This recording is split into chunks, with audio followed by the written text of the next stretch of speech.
지금 중동 땅에 있는 이스라엘이라는 나라는 이 이스라엘이라는 이름이 아브라함의 손자인 야곱에게서 나왔습니다. 그러니까 이스라엘이라는 나라를 처음 태동하게 한 이스라엘의 아버지는 아브라함이에요. 그러나 이스라엘이라는 이름이 시작된 것은 야곱입니다. 그러니까 야곱에서부터 이스라엘이 출발했다, 이렇게 볼 수 있겠습니다. 성경을 읽어보면 야곱은 참 특색이 있는 분입니다. 야곱 이전까지는 항상 큰아들이 하나님께 버림을 받아요. 아담의 큰아들 가인이죠. 둘째가 아벨이죠. 가인은 버림을 받고 아벨이 하나님께 취함을 입죠. 아브라함의 큰아들이 에서죠. 에서는 버림을 받고 이스마엘이죠. 이스마엘은 버림을 받고 이삭은 하나님께서 선택을 하시고, 이삭의 큰아들이 에서죠. 둘째는 야곱이죠. 에서는 버림을 받고 야곱은 선택을 받아요. 그런데 야곱은 아들을 12를 낳습니다. 그런데 12아들이 다 하나님께 선택받고 다 하나님께 복을 받아요. 우리가 그런 거 있죠. 자녀가 10명이어도 9명 다 잘 돼도 1명 잘못되면 부모는 잘된 9명보다 1명 때문에 평생 가슴 아리 하는 거죠. 근데 야곱은 12아들이 다 잘 된 거예요. 하나님께서 다 복을 주셨어요. 12아들이 이스라엘 한 지파씩을 이루어서 이스라엘 12지파를 이루게 합니다. 이 축복이 놀라운 축복이죠. 여러분의 자녀도 다 잘 되는 축복이 있기를 간절히 바랍니다. 다 잘 되는. 그러면 야곱은, 그래서 우리가 이것을 야곱의 축복 우리가 하는 이유가 그거거든요. 야곱은 어떻게 이 축복을 받았느냐? 저는 크게 세 가지로 봅니다. 야곱은 첫 번째로는 정말 축복을 사모하는 사람이에요.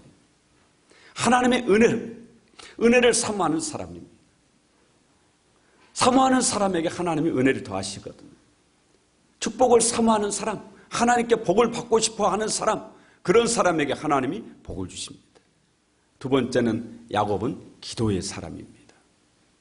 야복강가의 기도에서 야곱이 천사와 씨름에서 승리하면서 이스라엘이라는 이름을 얻었죠. 이스라엘이라는 이름은 하나님과 및 사람과 겨루어 이겼다, 그런 뜻이거든요. 하나님과도 이겼지만 사람과도 이겼다, 그런 뜻이에요. 이긴 자, 그게 바로 이스라엘입니다. 세 번째, 야곱의 특징, 제가 볼 때 이 야곱은 아주 끈질긴 인내의 사람이다. 야곱 얘기를 읽어보면 야곱은 정말 끈질기고 인내, 아주 끝까지 붙들고 늘어지는 인내의 사람이에요. 처가살이도 1, 2년 하는 게 아닙니다. 그 처갓집이 보통 처갓집이 아니거든요. 그런데도 20년을 처가살이를 하거든요. 10년도 참아내기가 어려워요. 그런데 20년을 꼭 참고 이겨냅니다. 처남들이 자기를 죽이려고 하는데도 그걸 다 이겨내는 거예요. 수많은 파란만장한 처가살인데 20년을 꼭 참고 이겨내는 겁니다. 인내하는 사람이에요. 끈질긴 사람이에요. 여러분들 매사에 인내하십시오. 끝까지 끈질기게 하나를 붙잡고 매달리십시오. 반드시 복을 받게 될 줄로 믿습니다. 말씀드린 대로 야곱의 12아들은 모두 하나님께 복을 받아서 이스라엘 12지파를 이루게 됩니다. 그런데 이 12아들 가운데 장자의 축복은 큰아들 루벤이 받지 못합니다. 넷째 아들 유다가 장자의 축복을 받죠. 왜 루벤이 장자의 축복을 받지 못하느냐? 아버지의 서모라고 그러죠. 비라하고 큰아들이 간통을 했어요.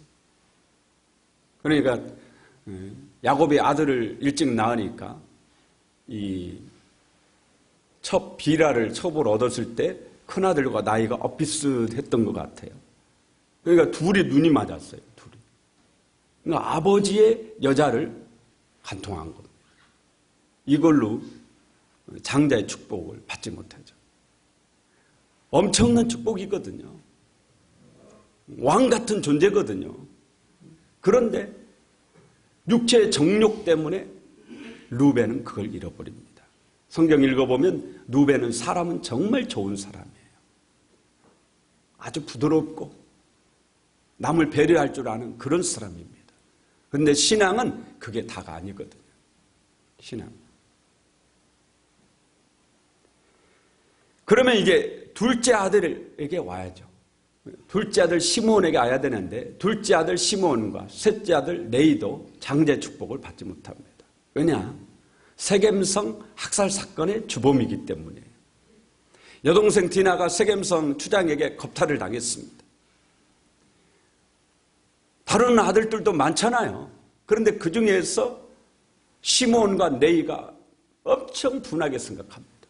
그리고 칼을 차고 가가지고 세겜성 사람들을 몰살을 시킵니다. 여기에 하나님께 저주를 받습니다. 그래서 장자의 축복을 순서가 와도 받지 못해요. 그러니까 하나님의 법칙은 뭐냐? 뿌린 대로 거두는 법칙이다 라는 겁니다. 갈라디아서 6장 7절에 사람이 무엇으로 심든지 그대로 거두리라. 여러분이 심은 대로 거두는 거예요. 이게 하나님의 법칙이에요. 무엇으로 심든지.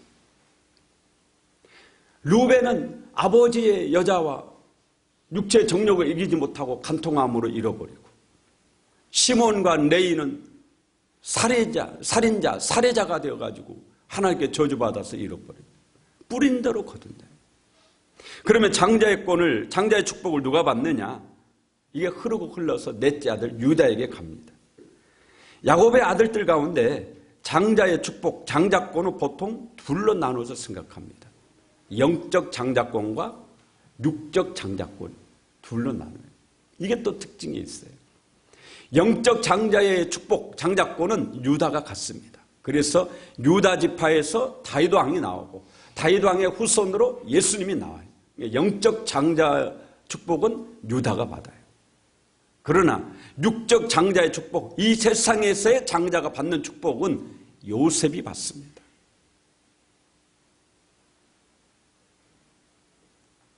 이게 또 재미있는 거예요. 우리가 이스라엘 12지파 그러는데 이 12지파에 빠지는 야곱의 아들이 있어요. 12아들이 다 지파를 이루는 게 아니에요. 그 중에 한 아들이 빠집니다. 누가 빠지냐? 레이가 빠집니다. 레이 지파가 빠져요. 이스라엘 백성이 광야에서 가나안으로 이렇게 갈 때 행군을 할 때 아무렇게나 가는 게 아니거든요. 다 진을 짜가지고 가는데 지파별로 진을 짜서 이렇게 가는데 그 행군하는 그 진을 보면은 레이 지파는 한 가운데 성막 텐트로 만든 성전 그 짐을 짊어지고 한 가운데 가고 나머지 지파들이 세 지파씩 네 방향으로 이루어서 이렇게 진행을 하거든요. 그러니까 12지파에서 레이 지파가 빠져요. 가나안 땅에 들어가서도 레이 지파에게는 가나안 땅이 분배가 되지 않습니다. 그러니까 이스라엘 12지파를 레이 지파는 이룬 것이 아니라는 거예요. 그러면 레이 지파는 어떻게 된 거냐? 세겜성 학살 사건으로 레이가 형 시몬과 함께 저주를 받습니다. 그래서 장자권을 받지 못하죠. 그런데 출애굽기 32장에 보면은 금송아지 사건이 일어나요. 모세가 시내산으로 하나님께 십계명을 받기 위해서, 율법을 받기 위해서 시내산에 올라가서 하나님께서 주시는 두 돌판에 십계명 써가지고 하나님 주시거든요. 40일 금식하면서 그 계명을 받아가지고 이제 내려오는데 산 아래 내려와서 보니까 산 아래에서 난리가 난 거예요. 형왕 아론이 백성들과 함께 귀걸이, 코걸이, 금반지 다 빼가지고 녹여가지고 금송아지 만들어 놓고 그 앞에서 춤추며 절하면서 난리가 난 거예요. 우상숭배. 모세가 너무너무 분해가지고 이 십계명 써준, 하나님 써준 십계명 두 돌판 그냥 던져가지고 깨버리고 이스라엘 백성들이 다 모인 곳에서 모세가 이렇게 얘기합니다. 너희 중에 누구든지 하나님 편에 설 자는 앞으로 나와라. 근데 사람이 한 번 악에 빠지면 거기서 나오기가 어려운가 봐요. 너희 중에 누구든지 하나님 편에 선 자는 앞으로 나와라. 똑같은 얘기를 엘리야가 했죠. 갈멜산에서 바알과 아세라 선지자 850명과 대결할 때 백성들이 그것을 보려고 막 모여 있었단 말이에요. 그때 모세가 엘리야가 이스라엘 백성들에게 너희가 언제까지 머뭇머뭇하려느냐. 여호와가 하나님이면 하나님께로 나오고 바알이 하나님이면 바알을 쫓고, 그래도 이스라엘 백성들이 꼼짝하고 움직이지 않거든요. 하나님 믿겠다고 하지 않습니다. 저렇게 32장에도 그래요. 너희 중에 누구든지 하나님 편에 설 자는 앞으로 나오라고 그러는데 다 머뭇머뭇하고 나오지 않습니다. 그때 누가 나오느냐? 레위 지파 사람들이 나옵니다. 우리는 하나님 편에 서겠습니다. 나머지 11지파는 나오지 않아요. 레위 지파가 나오는 거예요. 그때 모세가 이 레위 지파에게 너희는 칼을 차고 이 우상을 숭배하는 너희 형제들을 쳐서 죽이라고 그래요. 그날 레위 지파에 의해서 죽음을 당한 사람이 3,000명입니다. 그렇게 해서 하나님의 재앙이 그칩니다.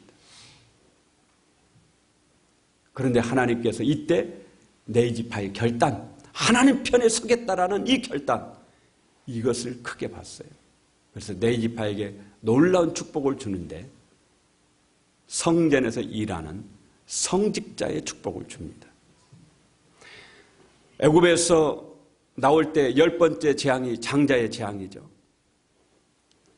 애굽에 사는 모든 장자는 하나님이 사망의 천사를 보내서 다 죽이는 겁니다. 큰아들은 사람이든 짐승이든 첫 번째로 태어난 것은 무조건 죽이는 거예요. 그런데 하나님께서 이스라엘 백성들에게는 살 수 있는 방법을 알려줬어요. 너희는 양을 잡아먹고 양의 피를 대문에 바르라. 그러면 이 집이 하나님의 집이다라는 것을 사망의 천사들이 알고 그 집의 장자만은 놓아두고 넘어갈 거다. 그렇게 해서 이스라엘 백성의 큰아들이 살았습니다.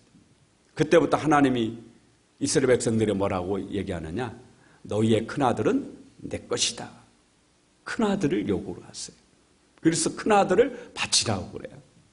근데 하나님께 바치는 게 뭐냐면요, 우리가 사무엘을 하나님께 바치겠다 해요. 한나가 그러잖아요. 하나님께 바치겠다. 어떻게 바치는 거예요?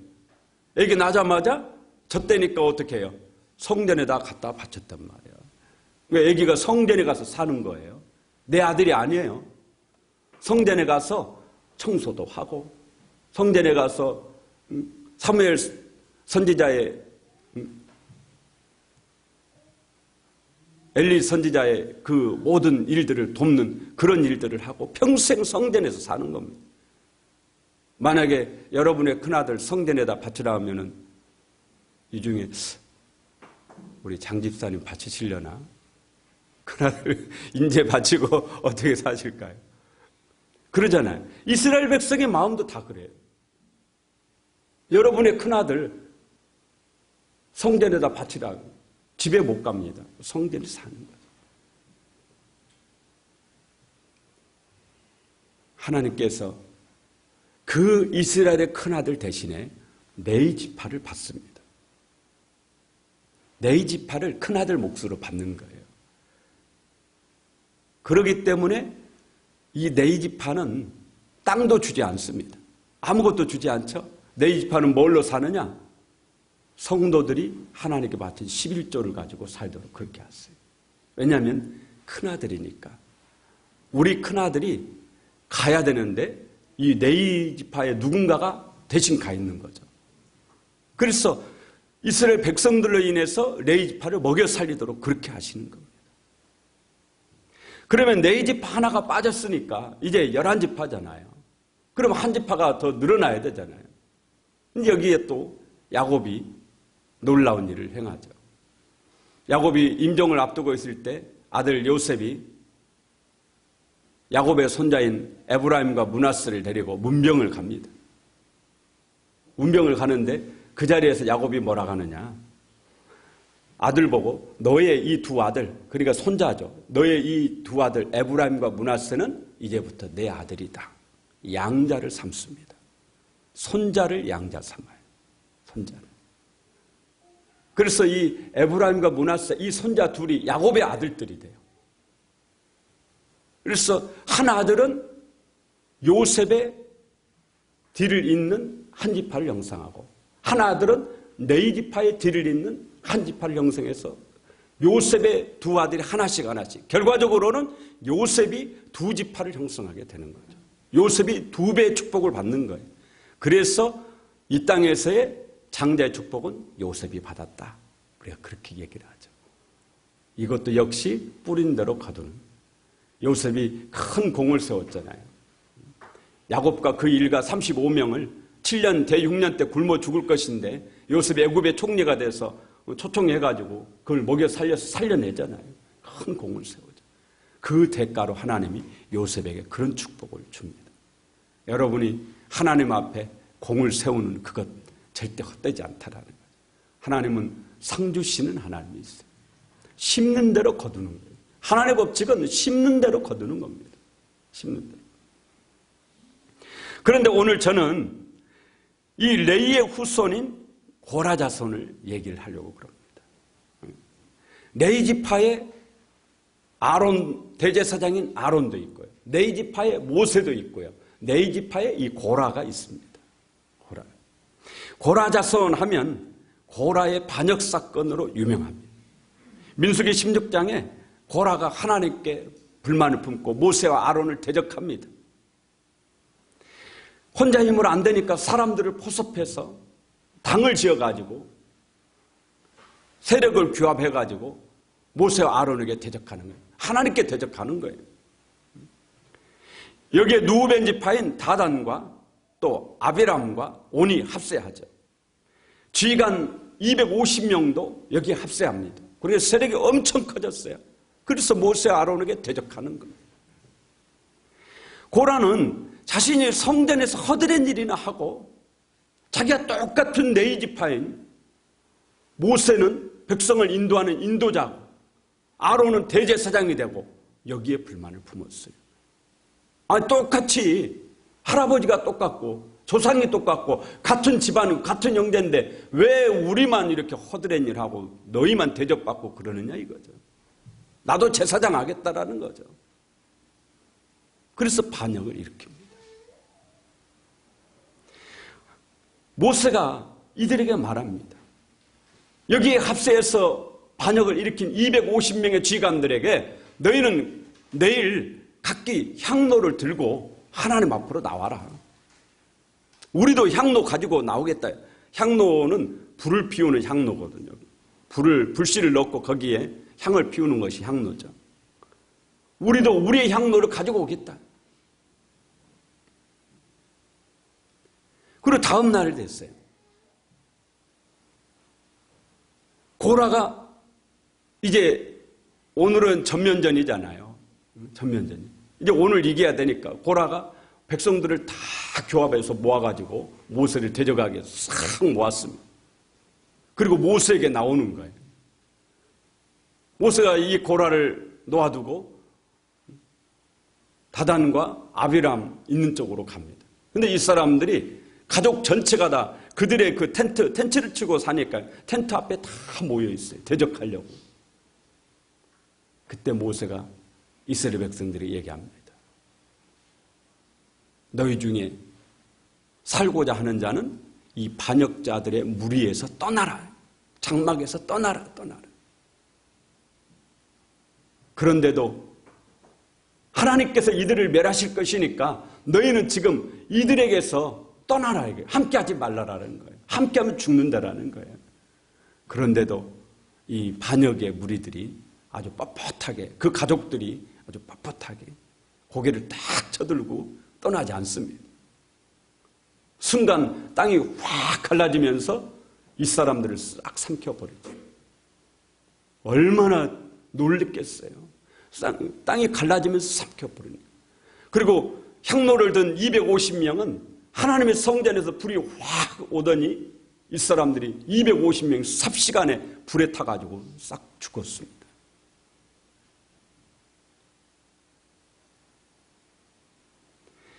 여기에 동조한 14,700명이 연병으로 죽습니다. 고라도 죽습니다. 고라의 가족도 죽습니다. 그러면 이렇게 해서 고라가 죽었으니까 그 후에 고라 자손이 없어야 되잖아요. 죽어버렸으니까. 그런데 성경에 보니까 있더라 이거예요. 있더라. 오늘 시편 46편 그 바로 고라 자손이 썼어요. 그 고라 자손이. 이게 어떻게 된 거냐 말이죠. 그런데 이 고라 자손이 참 은혜가 있는 사람들이에요. 아버지 고라가 모세에게 반역하는데 이 아들들이 아버지와 함께하지 않는 거예요. 아버지인데도 우리 아버지인데도 우리 아버지가 잘못됐다라는 거예요. 우리 아버지가 잘못하고 있다라는 거예요. 많은 사람들이 동조했습니다. 성경 읽어보면은 이 사건 이후에도 백성들이 계속 모세와 아론을 원망하거든요. 많은 사람들이 동조했어요. 그런데 정작 고라의 아들들은 아버지에게 동조하지 않습니다. 우리 아버지가 아니다, 잘못됐다. 신앙은 이래야 되거든요. 설령 내 남편이어도 내 아내여도 우리 아버지여도 잘못된 것은 안 따라야 되거든요. 오늘 우리 한국교회 문제가 뭡니까? 우리 오늘날 한국교회 문제가 뭐예요? 목사가 잘못을 했으면 성도가 안 따라야 돼요. 그러잖아요. 잘못인 줄 알면 안 따라야 되거든요. 그런데 따르거든요. 그러면 목사들이 두려워하지 않습니다.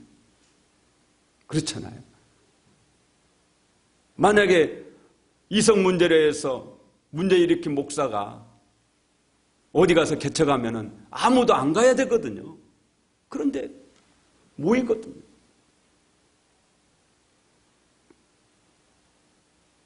오늘 시편 46편의 배경은 히스기야 왕 때 아수르 왕 사네립이 대군을 이끌고 유다를 침략해 왔습니다. 다른 성들, 작은 성들은 이미 다 멸망해버리고 예루살렘 성을 첩첩이 에워싸고 이제 이스라엘 백성들에게 이 유대인들에게 항복하라고 편지를 보내왔어요.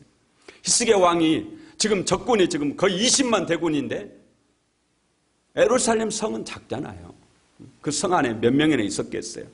도저히 싸워서 이길 수가 없습니다. 적들은 밖에서 막 비웃고 항복하라고 편지 보내왔고 이길 수 있는 힘은 없고 도무지 어떻게 해볼 도리야. 너무너무 비굴하고 비참하죠. 히스기야 왕이 믿음의 사람이에요. 그래서 거기서 낙심하고 주저앉은 것이 아니고 이 항복하라는 편지를 가지고 하나님의 성전으로 가서 하나님 앞에 울면서 기도하는 겁니다. 하나님, 이 편지 보십시오. 하나님을 조롱하고 이스라엘, 이 유대 나라를 조롱하고 저희를 조롱하는 이 편지 보십시오. 밤새 하나님 앞에 통곡하면서 기도하고 새벽에 일어나서 적들이 어떻게 하고 있나 성 밖을 보니까 놀랍게도 적들이 싹 쓰러져서 까맣게 죽어 있는 거예요. 몇 명이 죽어 있느냐? 18만 5천 명이 죽어 있더라. 밤에 새벽에 하나님께서 천사를 보내셔서 적들을 싹 쓸어버리는 거예요. 이 놀라운 경험을 배경으로 해서 오늘 시편 46편이 쓰여진 겁니다. 그래서 5절에 보면은 하나님이 그 성 중에 계심에 성이 흔들리지 아니할 것이라. 새벽에 하나님이 도우시리로다. 하나님이 여러분 가정에 계시기를 원합니다. 그러면 여러분의 가정이 어떤 상황이어도 흔들리지 않을 겁니다. 언제 하나님이 도우신다고요? 새벽에 하나님 도우신다. 이 고라 자손은 아버지 고라를 보면서 그 후에 신앙생활을 할 때마다 너무너무 감격하는 거죠. 그 아픔 속에서 신앙을 지켜냈기 때문에. 그래서 성전에서 일을 해도 그냥 일하지 않고 정말 정성을 다해서 일을 하게 됩니다. 그리고 성전에서 일을 하다 보니까 자연스럽게 기도의 사람이 되죠. 기도의 사람. 특히 새벽을 깨우는 사람이 되는 거죠. 우리 하나님은 새벽에 역사하십니다. 성경의 대부분의 기적들이 새벽에 일어납니다. 그래서 새벽 기도하는 사람은 강합니다. 새벽 기도하는 사람이 하나님의 기적을 경험합니다. 우리가 새벽을 깨워야 됩니다. 우리 한국교회는 새벽 기도에서 부흥의 큰 은혜를 받은 사람, 그런 나라입니다. 여러분, 새벽을 시작하시기 바랍니다. 새벽 기도 아직 시작하지 않은 분, 오늘부터 시작해 보십시오. 기도밖에는 없습니다. 기도해야 이깁니다. 야곱의 축복의 비결이 기도입니다. 하나님이 돕지 않으면 아무것도 할 수 없습니다. 주님의 은혜가 아니면 우리가 살 수 없다고 찬양 늘 그렇게 부르잖아요. 새벽에 성전에 나오셔서 기도함으로 여러분도 고라자손이 맛보았던 하나님의 놀라운 기적들, 새벽에 도우시는 하나님을 만나는 축복이 있으시기를 간절히 원합니다.